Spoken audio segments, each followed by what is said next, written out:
रात के 2 बजे शमशान में तेजी से साएं साएं हवा चल रही थी। कुछ देर पहले जलाई गई एक चिता अभी भी हवा के झोंके के साथ थोड़ी थोड़ी प्रज्वलित हो रही थी। झिंगुर की आवाज के बीच कुत्ते तेजी से रो रहे थे। उनके रोने की आवाज इतनी भयानक थी कि किसी का भी दिल दहल जाए। मगर ऐसे माहौल में भी एक औरत काली साड़ी पहने पेड़ के नीचे काले कपड़े से गुड़िया बना रही थी। उसने अपने आसपास एक घेरा बना लिया था। उसके पास ही एक पुरुष पूजा में उसकी मदद कर रहा था। ये गुड़िया बन गई है, अब तुम मंत्र जाप शुरू करो। ओम क्रीम चामुंडाय शमशान भैरवी मदद करू स्वाहा। मंत्र का जाप करते हुए वो उस गुड़िया पर फूल फेंक रही थी। पुरुष उससे पूरी पूजा करने के लिए निर्देशित कर रहा था। आज की पूजा पूरी हो गई, अब कल आना। पुरुष के द्वारा निर्देश मिलते ही वो तुरंत वहां से उठकर कुछ इस तरह गायब हो गई कि मानो अमावस्या के दिन चांद होता हो। राठौड़ मैंशन में सुबह से ही हलचल मची हुई थी। मेहमानों की आवाजाही के बीच सुनीता जी उनके नाश्ते पानी की व्यवस्था भी देख रही थी। सुनीता, कहाँ हो? अरे कब से तुम्हें ढूंढ रहा हूँ। क्या हुआ, क्यों आवाज दे रहे थे? वहाँ बाहर गार्डन में डीजे, लाइट्स और शावर सबकी व्यवस्था पूरी हो गई है ना? और लाडो कहाँ है? उसे बोलो कि अब मेहमान भी हल्दी का प्रोग्राम शुरू होने का वेट कर रहे हैं। वो बस आने ही वाली है। आने वाली क्या है, आ ही गई। कितनी प्यारी लग रही है मेरी बेटी, किसी की नजर ना लगे।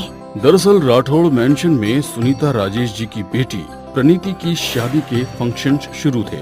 मेहमानों के साथ हल्दी का फंक्शन चालू हो गया था। सब लोग एंजॉय कर रहे थे। तभी जो हल्दी वहाँ पर रखी थी, प्रणीति को लगाते ही काली हो गई। राधिका, ये क्या हुआ? मैंने तुम्हें खास कहा था कि हल्दी के फंक्शन के लिए ऑर्गेनिक हल्दी मंगवाना, मगर तुम्हारा ध्यान रहता ही कहाँ है? राधिका सुनीता जी की देवरानी थी, जिसने शादी की तैयारियों में सुनीता जी की मदद की थी। भाभी, मैंने ध्यान दिया था, हल्दी ऑर्गेनिक ही है। ये देखिए पैकेट। तो फिर देखो ये क्या हो गया। प्रणीति, तुरंत जाकर मुंह धोकर आओ। सब मेहमानों के बीच सुनीता की डांट खाकर राधिका कुछ नाराज हो जाती है, मगर मौके की नजाकत देख खामोश ही रहती है। डोंट बी पैनिक, कभी कभी ऐसा हो जाता है। बाकी का फंक्शन एंजॉय करो। राजेश ने ये कह तो दिया था एंजॉय करो, मगर खुद उसे भी नहीं पता था कि अब कोई फंक्शन एंजॉय नहीं कर पाएगा।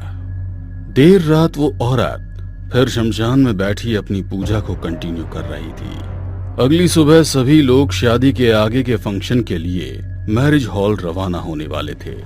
तेज हवा चलने लगी, खिड़की दरवाजे तेजी से हिल रहे थे और प्रणीति के घर से बाहर निकलते ही दरवाजे पर बंधा हुआ तोरण नीचे गिर गया। सुनीता जी का दिल एकदम से बैठ गया, मगर राजेश जी ने उनका हाथ पकड़कर आगे बढ़ने के लिए कहा। सब लोग डरे डरे से मैरिज हॉल की तरफ रवाना हुए। बारात आ चुकी थी। प्रणीति अपने कमरे में तैयार हो रही थी। तभी उसके कमरे में राधिका आई। अरे चाची जी, आप यहाँ? बेटा, आज तेरी शादी हो जाएगी। मैं तेरे लिए बहुत खुश हूँ। बचपन से लेके आज तक तुझे हर वो चीज मिली जो तूने चाही, मगर मेरी बेटी हर चीज के लिए तरसती रही। चाची जी, ये क्या कह रही हैं आप इस समय ये सारी बातें? बेटा, जब इंसान का अंतिम समय आता है ना, तो उसे सारी सच्चाई बता देनी चाहिए। अब तुम्हारा अंतिम समय आ चुका है, तो तुम्हें सब कुछ जानना होगा। कहते हुए वो जोरों से हंसने लगी। चाची जी, ये आप क्या बकवास कर रही हैं? मॉम, डैड, कोई है यहाँ? प्लीज कम इन। प्रणीति चीख कर अपने माता पिता को आवाज दे पाती, उसके पहले ही उसकी चाची ने उसके मुंह पर हाथ रखा और धक्का देकर पलंग पर गिरा दिया। मुंह बंद कर, आवाज नहीं आनी चाहिए। कहते हुए उसने चाकू उसकी गर्दन से अड़ा दिया। तुझे क्या लगा मैं तुझे इतनी आसानी से मार दूंगी? नहीं, तू मरेगी, मगर तड़प तड़प कर। किसी को पता भी नहीं चलेगा कि तुझे मैंने मारा है। देखना चाहती है कैसे? कहते हुए राधिका ने अपने हाथ में गुड़िया ली और उसका पैर मोड़ दिया। राधिका ने पैर तो गुड़िया का मोड़ा था, मगर दर्द प्रणीति को हुआ। क्या हुआ? दर्द हो रहा है? ऐसा ही दर्द मेरे सीने में भी होता है जब मैं तुम लोगों को खुश देखती हूँ। राधिका कुछ और कर पाती इसके पहले प्रणीति उसे धक्का देकर बाहर निकलने की कोशिश करने लगी।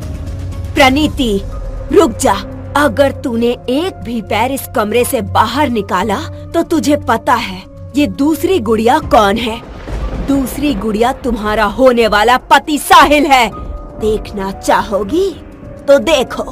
कहते हुए उसने गुड़िया का हाथ मोड़ा तो घोड़ी पर बैठे हुए दूल्हे का भी हाथ मुड़ गया। वो दर्द से करा रहा था मगर उसे समझ नहीं आया कि अचानक उसका हाथ कैसे मुड़ा। ये देख प्रणीति की आंखों में आंसू आ गए। छोड़ दीजिए चाची जी, उसे छोड़ दीजिए। क्या चाहती हैं आप? बस इतना ही कि तेरी जगह आज मेरी गुड्डो दुल्हन बने और तू उसके रास्ते से हमेशा हमेशा के लिए हट जाए। कहते हुए उन्होंने प्रणीति को सम्मोहित किया और उसे छत पर बनी हुई पानी की टंकी में जाकर छिप जाने के लिए कहा। राधिका की बातों से सम्मोहित होकर प्रणीति छत की टंकी पर जाकर छुप गई। बारात स्वागत की कुछ देर बाद फेरों की तैयारियां शुरू हो गई। शादी का मुहूर्त नजदीक आ चुका है। दूल्हे को पूजा पर बिठाइए और दुल्हन को बुलवाइए। पंडित जी के कहने पर राजेश जी ने दूल्हे को मंडप में बिठाया और सुनीता जी को प्रणीति को लेने के लिए भेज दिया। मगर अगले ही पल अच्छा भला मौसम खराब होने लगा। जोर जोर से हवाएं चलने लगी। मंडप गिर गया। बारिश के कारण हवन कुंड की अग्नि बुझ गई। अरे ये क्या हुआ? ये तो घोर अपशगुन है। राजेश जी इस अपशगुन को रोकने के लिए पंडित जी से उपाय पूछ ही रहे थे कि तभी सुनीता जी बदहवास होकर वहां आई और बोली, राजेश, गजब हो गया। प्रणीति कहीं भी नहीं मिल रही है। ये क्या कह रही हो? वो कहीं नहीं मिल रही है? ऐसा कैसे हो सकता है? ढूंढो उसे। तभी राधिका वहां आई और उन सबको परेशान देखकर बोली, भाई साहब, आप प्रणीति को ढूंढ रहे हैं, मगर मुझे तो लगता है प्रणीति इस मंडप को ही छोड़कर भाग गई। उसे शादी ही नहीं करनी होगी। मेहमानों के सामने ये क्या बकवास कर रही हो? ये उसको शादी नहीं करनी होती तो वो मुझे पहले मना कर देती। इस तरह घर छोड़कर कभी नहीं जाती। तो फिर अब आप ही बताओ कि वो कहाँ चली गई। आप लोगों को तो मेरी कही हर बात बुरी लगती है, मगर आप लोगों ने तो अपनी बेटी को इतनी छूट दे रखी है कि जिसका नतीजा देख ही लिया आप लोगों ने। दोनों परिवारों की कितनी बदनामी होगी। मैं सही कह रही हूँ ना भाई साहब? कहते हुए वो प्रणीति के ससुर के पास चली गई। वो भी हैरान थे कि अब क्या होगा। घर परिवार में उनकी कोई इज्जत नहीं बचेगी। आप ठीक कह रहे हैं। यदि बिना दुल्हन के हम लोग घर पहुँचे तो हमारी कितनी बदनामी होगी। राजेश जी खुद वैसे ही परेशान थे। उसके ऊपर से उनकी बात सुनकर बोले, भाई साहब, मैं आपसे क्षमा चाहता हूँ, मगर मेरी कुछ समझ में नहीं आ रहा है कि प्रणीति इस तरह कहाँ चली गई। अब बताइए मैं क्या कर सकता हूँ? दोनों परिवारों को बदनामी से बचाने का एक ही उपाय है। प्रणीति की जगह गुड्डो को दुल्हन बना दिया जाए। राधिका की बात सुनकर सब लोग वहाँ हैरान रह गए। राजेश जी गुस्से में बोले, ये कोई सब्जी मंडी है क्या कि एक सब्जी नहीं मिली तो दूसरी ले आओ? ऐसा कैसा हो सकता है? साहिल खुद इसके लिए तैयार नहीं होगा। क्यों साहिल, मैं सच कह रहा हूँ ना, अब ये शादी नहीं हो सकती।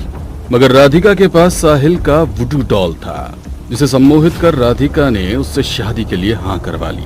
प्रणीति की जगह उसकी कजिन गुड्डो की शादी साहिल से होने लगी। साहिल की आंखों में सूनापन था। उन लोगों की शादी में जो पंडित जी आए थे काला जादू के बारे में थोड़ी बहुत जानकारी रखते थे। पहले शादी में आई परेशानी, उसके बाद दुल्हन की अदला बदली। उन्हें दाल में कुछ काला नजर आने लगा। उन्होंने कुछ मंत्र पढ़ते हुए जैसे ही साहिल के हाथ में रक्षा सूत्र बांधा, उसका सम्मोहन टूट गया और वो हैरान था कि उसकी शादी गुड्डो से क्यों हो रही है। सब लोग परेशान हो गए क्योंकि साहिल ने खुद गुड्डो से शादी करने के लिए हाँ की थी। उसके बाद अब इसे क्या हो गया? आप लोग साहिल की बात सुनकर परेशान ना हो। किसी ने इसके ऊपर काला जादू किया था, इसीलिए वो शादी करने के लिए मान गया था, मगर हमने उस काले जादू को तोड़ दिया है।